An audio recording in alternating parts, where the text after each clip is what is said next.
Hello my dear friends, आप सभी का स्वागत है हमारे अपने YouTube channel special field special study में।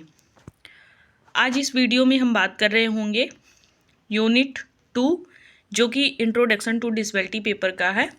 जैसा कि आप सभी लोगों को पहले से भी ज्ञात है कि ये जो पेपर है हम लोग रिवीजन कर रहे हैं। इस रिवीजन क्लास में यूनिट 2 का हम रिवीजन कर रहे हैं, जिसमें सब यूनिट 2.1, 2.2, 2.3 ये वीडियो अपलोड कर दिए गए हैं। यहाँ तक कि 2.4 का भी वीडियो अपलोड कर दिया गया है। आप लोग जा कर के ज़रूर देख लें। यहाँ से आप लोग अपना अच्छे से रिवीजन करिए ताकि जब भी पेपर आए तो आप लोग अच्छे से पेपर दें, कहीं कोई भी समस्या आप लोगों को ना झेलना पड़े। तो चलिए देखते हैं क्या कुछ आज हमें 2.5 में पढ़ना है। 2.5 में हमें deaf blindness and multiple disability के बारे में पढ़ना है। बधिर, अंधता और बहुविकलांगता, यानी कि बधिरांधता और बहुविकलांगता के बारे में हम यहाँ पे पढ़ेंगे। तो चलिए स्टार्ट करते हैं। ये रिवीजन क्लास जो हमारा है ये इंट्रोडक्शन टू डिसेबिलिटी का है, और इंट्रोडक्शन टू डिसेबिलिटी आपका डीएड डिप्लोमा के फर्स्ट ईयर के फर्स्ट सेमेस्टर का फर्स्ट थ्योरी पेपर है। और ये जो पेपर है इसको HI, VI, IDD तीनों ट्रेड के बच्चे इसको अध्ययन करते हैं। ये कॉमन कोर्स है, आप लोगों को पहले से भी ज्ञात होगा। इस पेपर को सभी बच्चे पढ़ते हैं और इसका पेपर देते हैं। तो चलिए स्टार्ट करते हैं। सबसे पहले तो हम बधिरांधता क्या होता है इसके बारे में जानेंगे। तो सबसे पहले हम बात करेंगे बधिरांधता की और इसके परिभाषा और प्रकार की, ये हम जानेंगे।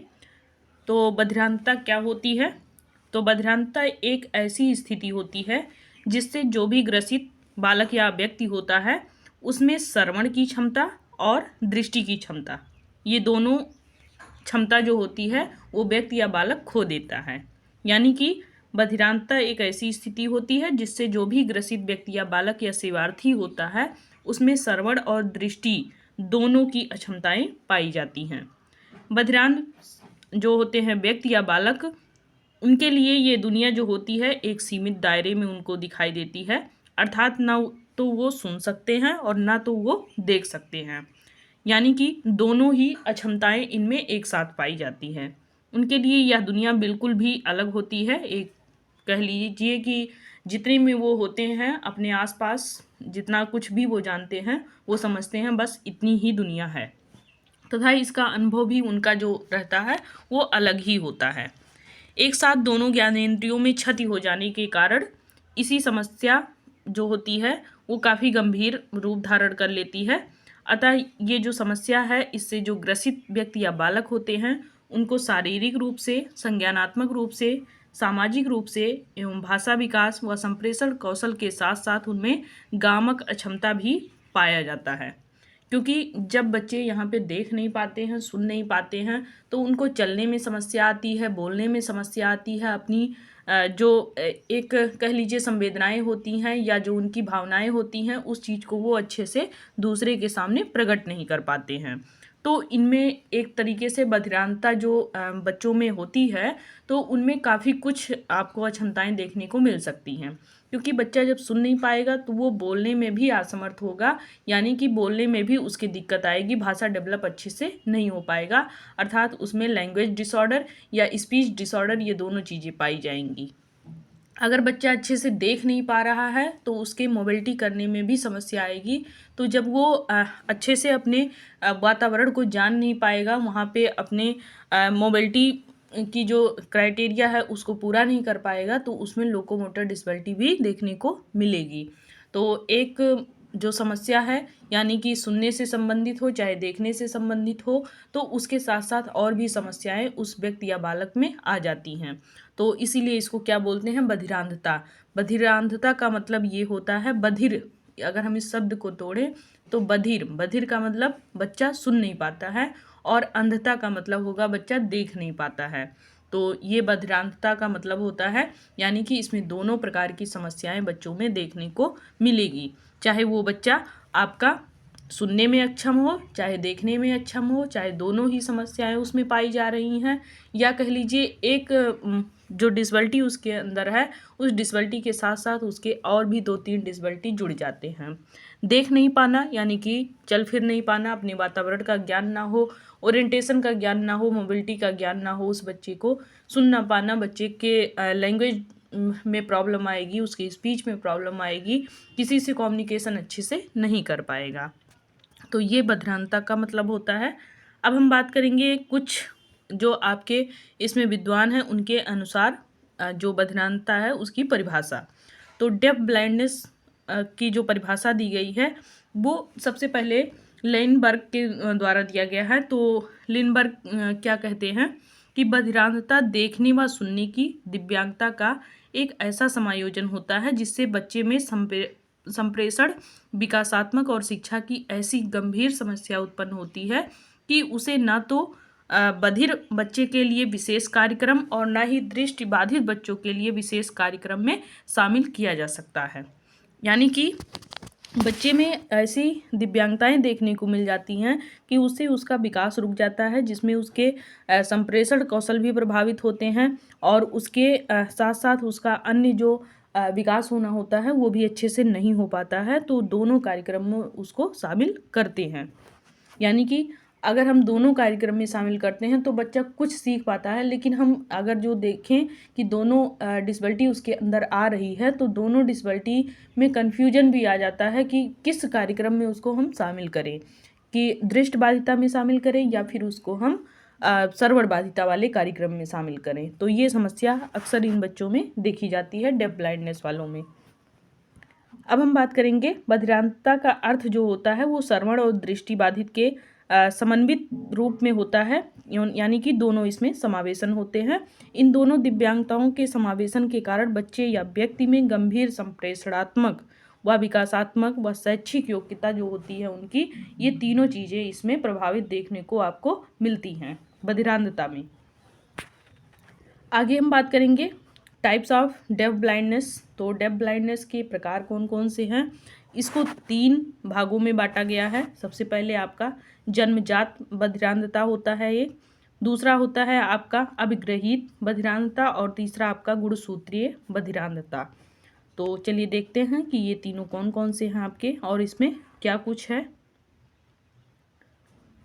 जन्मजात बधिरानता यानी कि जब किसी व्यक्ति या बच्चे में माँ के गर्भ में ही किसी अनियमितता के कारण या क्षति के फलस्वरूप बच्चे में बधिरानता हो जाती है, तो ऐसी स्थिति बधिरानता जन्मजात बधिरानता कहलाती है। यानी कि बच्चे के गर्भ में ही जब किसी भी प्रकार की समस्या हो रही हो या क्षति पहुंच रही हो, उसके कारण बच्चे में बधिरानता आए तो उसको जन्मजात बोलते हैं। तो जन्मजात बधिरानता जो होती है वो सामान्य तौर पर ज़्यादातर रचनात्मक तरीके से होती है, कुछ ही अवस्थाओं में ये कार्यात्मक रूप धारण करती है। अब अभिग्रहित का मतलब क्या होता है यहाँ पे, कि किसी भी व्यक्ति या बच्चे में जन्म के बाद जीवन के किसी भी उम्र में चोट या दुर्घटना या किसी बीमारी के फलस्वरूप, यानी कि कोई बीमारी हुआ हो उसके बाद में उसमें दृष्टि व श्रवण दोनों की अक्षमता अगर आ रही है तो ऐसी स्थिति में उसे बधिरानता अभिग्रहित बोलते हैं। यानी कि उसको जन्म के बाद में ये सारी चीज़ें हुई हैं तो एक तरीके से उसने उसको ग्रहण किया है। ये 2 प्रकार से होता है, एक होता है प्री लिंगुअल, एक होता है पोस्ट लिंगुअल। तो प्रीलिंगुअल क्या होता है कि जब किसी बच्चे में भाषा विकास के पहले, अर्थात उसके 3 वर्ष के पहले अगर उसको चोट लग जाए या फिर उसे कोई बीमारी हो जाए या फिर उसमें अन्य कोई कारण बने बधिरानता का, तो उसको क्या बोलते हैं, प्रीलिंगुअल स्टेज, जिसमें उसे बधिरानता आ रही है। नेक्स्ट पॉइंट है पोस्ट लिंगुअल। पोस्ट लिंगुअल में क्या बोलेंगे कि जब किसी बच्चे में भाषा विकास के बाद, अर्थात 3.5 वर्ष के बाद में उसे चोट या दुर्घटना या किसी बीमारी के कारण उसमें बधिरानता आ रही है, तो उसमें भाषा विकास के बाद में बधिरानता अगर आ रही है, यानी कि 3 वर्ष तक बच्चे में कुछ ना कुछ भाषा विकास हो जाता है, अगर उस दौरान बधिरानता आ रही है तो उसको पोस्ट लिंगुअल बोलते हैं। अब हम बात करेंगे गुणसूत्रीय बधिरानता की।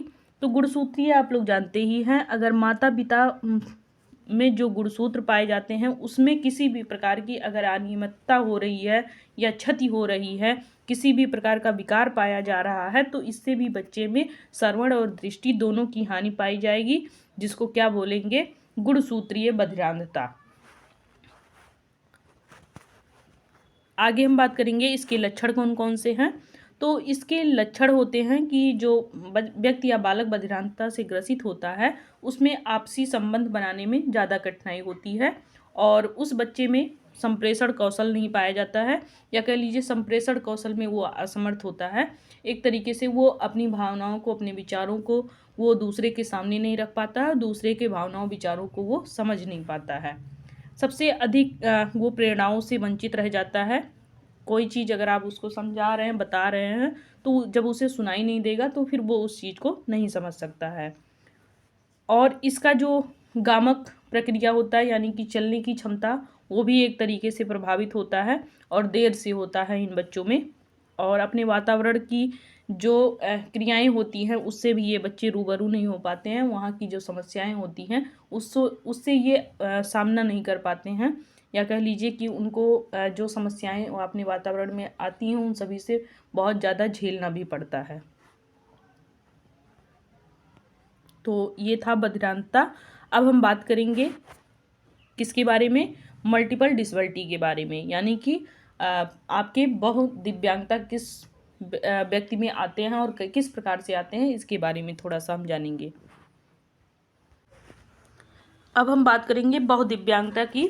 तो बहुदिव्यांगता का तात्पर्य ये होता है कि किसी भी व्यक्ति या बच्चे में एक से अधिक अगर उसके अंदर दिव्यांगताएं हो रही हैं या उसका कारण बन रहा है, तो फिर उसको हम क्या बोलेंगे, बहुदिव्यांगता।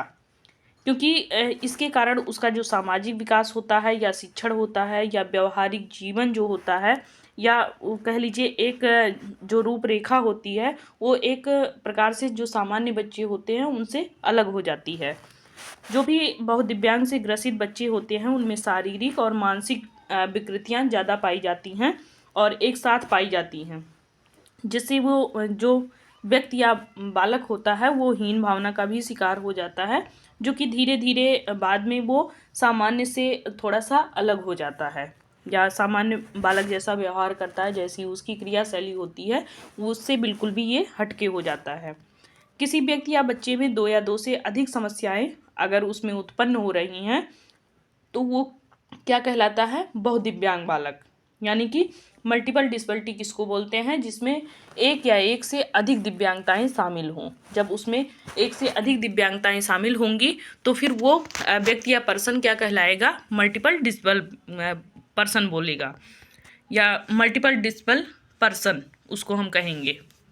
अब इसका हम डिफिनीसन देखेंगे कुछ के अकॉर्डिंग, जिसमें सबसे पहले क्रिक्स महोदय ने 1962 में क्या कहा था कि उन्होंने ये कहा कि मल्टीपल डिसेबिलिटी वह होता है जिसमें बालक मानसिक रूप से, सामाजिक रूप से, शारीरिक गुणों के सामान्य मतलब शारीरिक गुणों में वो सामान्य जो बालक होते हैं उनसे वो भिन्न होते हैं।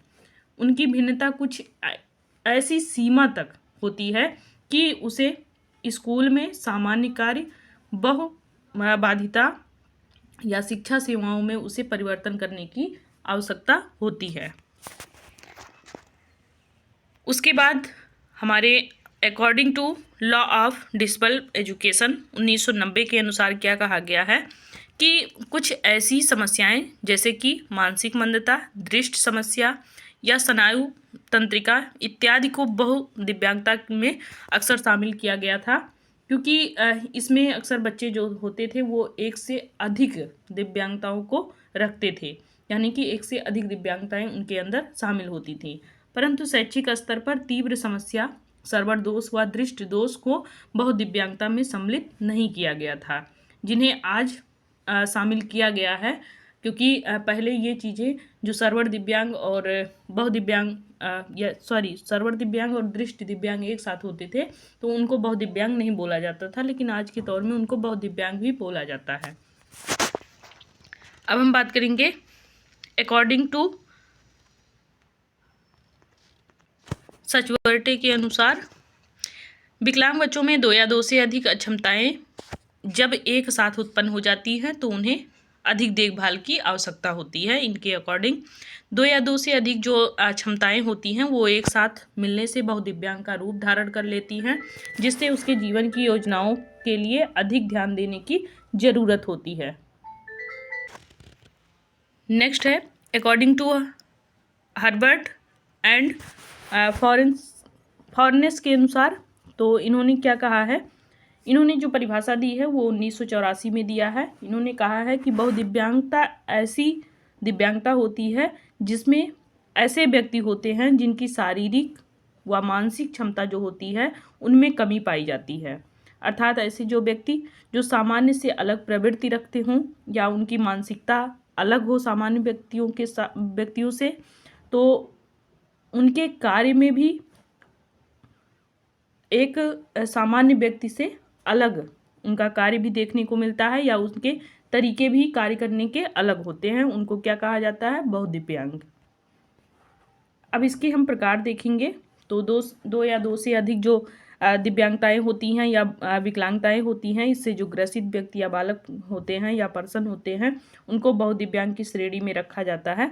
लेकिन दिव्यांगताएं बहुत सी होती हैं जिनके मिलने से अलग प्रकार की जो दिव्यांगता होती है उनका जन्म होता है। तो इन सभी को ध्यान में रखते हुए यहाँ पे कुछ ऐसे बहुदिव्यांगता के बारे में बताया गया है जो इसी के टाइप्स के अंतर्गत आते हैं, जिसमें सबसे पहले हम बात करेंगे श्रवण बाधिता, उसके साथ साथ दृष्टि बाधिता, यानी कि HI प्लस VI दोनों चीज़ें अगर बच्चे में हैं तो बहुदिव्यांग। उसके बाद मानसिक मंदता एवं श्रवण अक्षमता व दृष्टि अक्षमता, यानी कि MR plus HI plus VI, अगर ये तीनों चीज़ें पाई जा रही हैं तो भी वो बहुदिव्यांग कहलाएगा। दृष्टि बाधिता एवं मानसिक मंदता, यानी कि VI प्लस आपका MR। प्रमस्तिष्कीय पक्षाघात एवं मानसिक मंदता, यानी कि CP प्लस MR। उसके बाद गामक अक्षमता, श्रवण क्षमता व दृष्टि अक्षमता, यानी कि LD लोकोमोटर डिसबिलिटी प्लस आपका HI हियरिंग इम्पेयरमेंट और विजुअल इम्पेयरमेंट। ये तीनों चीज़ें अगर पाई जा रही हैं तो भी आपका क्या कहलाएगा, आपका बहुदिव्यांग पर्सन कहलाएगा। तो ये इसके टाइप्स हैं, जिसमें आपके HI प्लस VI अगर पाया जा रहा है तो भी बच्चा दिव्यांग है, बहुत मल्टीपल कैटेगरी में वो जा रहा है। MR plus HI plus VI है, या फिर वो CP है, MR है, उसके साथ साथ में VI भी है और फिर उसमें LD भी पाया जा रहा है। तो अगर ये सारी दिव्यांगताएं आ रही हैं साथ में तो वो पर्सन या जो बालक है या व्यक्ति है वो क्या कहलाएगा, वो आपका बहुदिव्यांग कहलाएगा।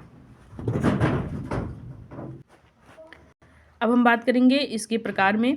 तो श्रवण बाधिता एवं दृष्टि अक्षमता, इसको ज़्यादा समझने की ज़रूरत नहीं है। जो भी व्यक्ति या बालक होता है अगर उसमें किसी कारणवश से उसमें सुनने की समस्या की क्षति पाई जा रही हो या सुनने की समस्या ना हो तो वो व्यक्ति सामान्य पर्सन में आएगा। लेकिन अगर उसमें सुनने की अक्षमता पाई जा रही है तो फिर वो क्या कहलाएगा, आपका श्रवण बाधित। लेकिन उसी में आपके अगर दृष्टि बाधिता भी हो, यानी कि बच्चे को दिखाई भी ना पड़े, तो वो किस में चला जाएगा, वो बहुदिव्यांग में चला जाएगा। यानी कि सुनने के साथ साथ देखने की भी अगर क्षमता पाई जा रही है तो वो बहुदिव्यांग कहलाएगा।